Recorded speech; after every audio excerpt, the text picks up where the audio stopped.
दोस्तों, भारत समेत दुनिया भर में महिलाओं को कई तरह के टैबू का सामना करना पड़ता है, जिसमें से एक वर्जिनिटी भी है। भारत में भी ऐसे कई मामले सामने आ चुके हैं जहां लोग शादी से पहले लड़की का वर्जिनिटी टेस्ट करवाते हैं, जबकि पुरुषों के लिए ऐसा कोई पैमाना सेट नहीं किया गया है।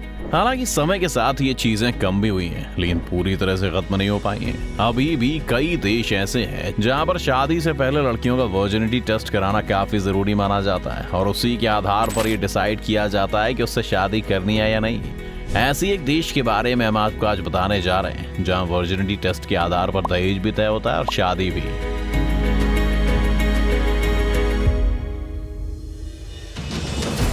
दोस्तों, हम बात कर रहे हैं ईरान की। आज 21वीं सदी में ईरान में रहने वाली हजारों महिलाओं लड़की के लिए शादी से पहले वर्जिनिटी टेस्ट करना जरूरी होता है। ये टेस्ट बिना किसी मेडिकल बेसिस पर करवाया जाता है और जो महिलाएं इस टेस्ट में फेल हो जाती हैं उन्हें हाइमन रिपेयर सर्जरी के लिए फोर्स किया जाता है। यहाँ ऐसे भी कई मामले सामने आए हैं जहाँ वर्जिनिटी टेस्ट में फेल होने वाली महिलाओं को जान से भी मार दिया जाता है।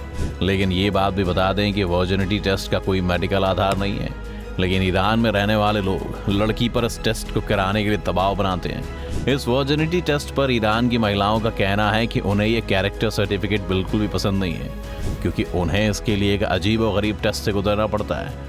वर्जिनिटी टेस्ट के लिए क्लिनिक गई एक महिला ने बताया कि उसे आना बिल्कुल भी पसंद नहीं है, लेकिन परिवार के दबाव के कारण उसे ये करना पड़ा। आपको यहीं पर बता दें कि कई बार लड़कियां वर्जिन होते हुए भी इस टेस्ट में फेल हो जाती हैं, क्योंकि बिना सेक्स के भी उनका हाइमन टूट चुका होता है और ये बिल्कुल नॉर्मल है कि फर्स्ट टाइम सेक्स के दौरान उन्हें ब्लड ना आए। ऐसा इसीलिए होता है कि अगर ज्यादा वेट उठाने या डांस या जिम जैसी फिजिकल एक्टिविटी करने से भी हाइमन टूट जाता है और लोग इससे लड़कियों की वर्जिनिटी को जज करते हैं। इसी मुद्दे पर बात करते हुए ईरान की एक डॉक्टर ने कहा कि ऐसा नहीं है कि इस टेस्ट के लिए लड़के वालों की तरफ से दबाव बनाया जाता है, बल्कि कई बार तो लड़की की फैमिली इस टेस्ट के लिए लड़की पर दबाव डालते हैं। डॉक्टर ने कहा कि मेरी ऑब्जर्वेशन के मुताबिक 90% मामलों में टेस्ट लड़की के परिवार वाले करवाना चाहते हैं। वहीं ऐसे मामले भी सामने आए हैं जिसमें शादी करने वाले लड़के को लड़की पर पूरा भरोसा होता है और वो वर्जिनिटी टेस्ट के लिए इनकार कर देता है, लेकिन फिर भी लड़की के परिवार वाले वर्जिनिटी टेस्ट के लिए लड़की पर दबाव डालते हैं। अब इस कंडीशन में आप समझ ही सकते हैं कि लड़की के घर वालों के लिए उनकी इज्जत इतनी प्यारी है कि वो अपनी लड़की को भूल जाते हैं। समाने सवादी नाम की एक विमेन राइट एक्टिविस्ट ने अपनी लेटेस्ट रिपोर्ट में बताया कि ईरान में इस तरह के टेस्ट महिलाओं के खिलाफ हिंसा को बढ़ावा देते हैं, जिसकी कोई मेडिकल वैलिडिटी नहीं होती। साथ ही इस टेस्ट के कारण महिलाओं की डिग्निटी को भी ठेस पहुंचती है। अब अगर टेस्ट की बात करें तो ईरान में लोग अपनी बेटियों और पत्नियों को मेडिकल सेंटर्स में ले जाकर उनका टेस्ट करवाते हैं। ईरान के कुछ हिस्सों में आज भी वर्जिनिटी से जुड़े हुए इन रीति रिवाजों का पालन किया जाता है। इन रीति रिवाजों के मुताबिक शादी की रात, जिसे सुहागरात भी कहा जाता है, उस वक्त लड़की के बिस्तर पर व्हाइट चादर बिछाई जाती है या रुमाल रखा जाता है और अगले दिन अगर उस पर खून के धब्बे दिखाई देते हैं तो लड़की को वर्जिन समझा जाता है और अगर ऐसा नहीं होता तो उस लड़की की जिंदगी नर्क बन जाती है। अब इस दौरान होता यह है कि पति तो बीवी को वर्जिन समझकर फिजिकली सेटिस्फाइड हो जाते हैं, लेकिन हकीकत यह है कि पति को पेश की गई खुशी महिलाओं के लिए बहुत दर्दनाक साबित होती है।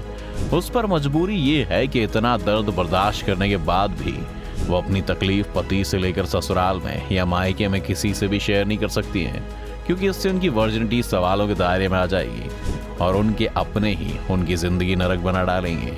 इसके अलावा अगर टेस्ट के दौरान बात करें तो जो महिलाएं वर्जिनिटी टेस्ट में फेल होती हैं उनसे सर्जरी करवाने को कहा जाता है। इसके लिए ईरान में काफ़ी पैसे भी खर्च किए जाते हैं और आपको ये जानकर हैरानी होगी कि आज ईरान में ये हाइमन रिपेयरिंग सर्जरी ब्लैक की कमाई का एक बड़ा जरिया बन गया है और लोग ऐसा कई सेंटर्स खोल के बैठे हुए हैं जिन्हें परमिशन भी नहीं है। अब होता ही है कि परिवार के लोग बात बाहर ना निकले इस चक्कर में लड़कियों को ऐसे ही सेंटर में ले जाते हैं जहाँ ना तो कोई सर्टिफाइड डॉक्टर होता है और ना ही मेडिकल में ऐसे किसी इलाज की परमिशन होती है। इस सर्जरी में हाइमन रिपेयरिंग के दौरान महिलाओं के प्राइवेट पार्ट की ओपनिंग को सिल दिया जाता है और जब इंटरकोर्स होता है तो ये सिला हुआ हिस्सा खुल जाता है, जिस कारण ब्लीडिंग होती है। ऐसे बहुत से लोग हैं जो महिलाओं से इसी तरह की उम्मीद करते हैं, लेकिन हाइमन रिपेयरिंग का जो प्रोसेस अपनाया जाता है उसे मेडिकल साइंस में कोई मान्यता प्राप्त नहीं है। बहुत से जेंडर रिसर्चर्स के अनुसार जो महिलाएं वर्जिनिटी टेस्ट में फेल होती हैं उन्हें कई तरह के बुरे नतीजों का सामना करना पड़ता है। जब किसी लड़की के वर्जिन ना होने या शादी से पहले गैर मर्द से शारीरिक संबंध बनाने का पता चलता है तो कई बार उसकी जान तक ले ली जाती है। इसीलिए मजबूरी ये है कि अगर किसी लड़की ने इसका टेस्ट का विरोध किया तो उसके ऊपर न केवल तमाम तरह के ऊटपटांग एलिगेशन लगेंगे, बल्कि समाज उसे गलत नज़रों से देखना भी शुरू कर देगा, ताकि फेल होने पर उसे समाज और अपनों की नज़रों में गिरना तो ना पड़े। दोस्तों, वैसे तो ये सब देखने सुनने में काफ़ी आसान दिखाई दे रहा है। जो लड़की इन सब परेशानियों से या कई स्टेज से गुजरती है, उसके लिए तो जब तक टेस्ट रिपोर्ट ओके ना जाए तब तक समझिए संकट ही संकट है।